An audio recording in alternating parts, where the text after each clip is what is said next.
Il est rare d'aborder le Bordelais par le biais de ses bulles. Avec une production représentant plus de 12 millions de bouteilles en 2024, les bulles de Bordeaux sont pourtant de moins en moins anecdotiques. Une appellation leur est même consacrée depuis 1990, les créments de Bordeaux. On fait de la bulle dans le Bordelais depuis déjà très longtemps.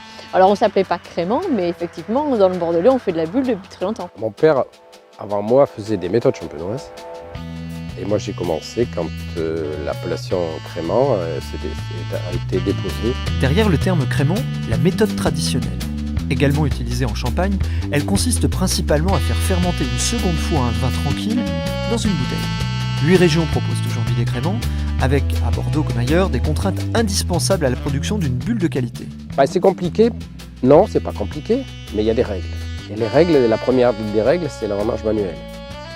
Bordeaux passait beaucoup dans la mécanisation au niveau des récoltes, même de blanc. Donc ça, c'est une première contrainte. Pour faire un bon crément, un crément équilibré, il faut des vieilles vignes, il faut au moins des vignes qui ont entre 15 et 20 ans.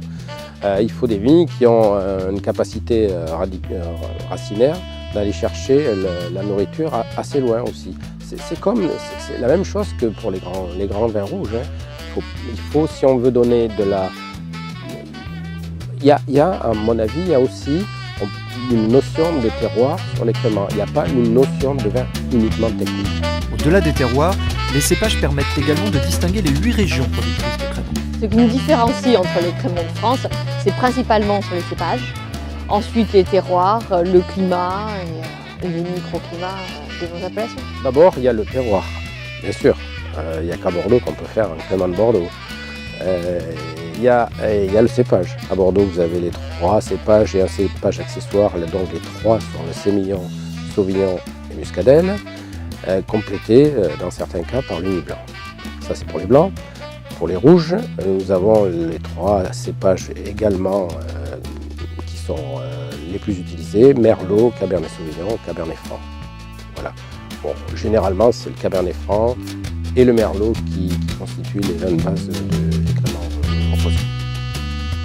Dans cette dynamique, les créments rosés s'imposent comme un segment en plein essor. 113 vignerons en élaborent déjà. Une tendance qui ne se dément pas puisque la production totale des créments de Bordeaux a progressé de 260% en moins de 10 ans. Le crément de Bordeaux est une des composantes intéressantes au niveau français, comme de toutes les régions françaises.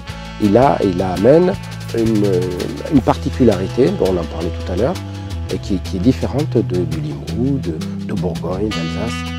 Il a sa place, à mon avis, il a sa place. On en a parlé peut-être pas trop jusqu'à maintenant, mais je pense qu'il va faire son chemin.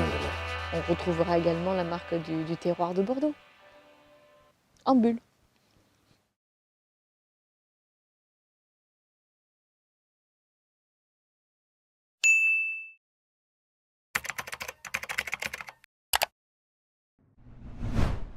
Moi, ce que j'aime dans nos créments, quand ils sont élaborés sur des rendements corrects, c'est justement cet équilibre, cette fraîcheur, je ne dirais pas cette douceur, mais sans excès d'acidité.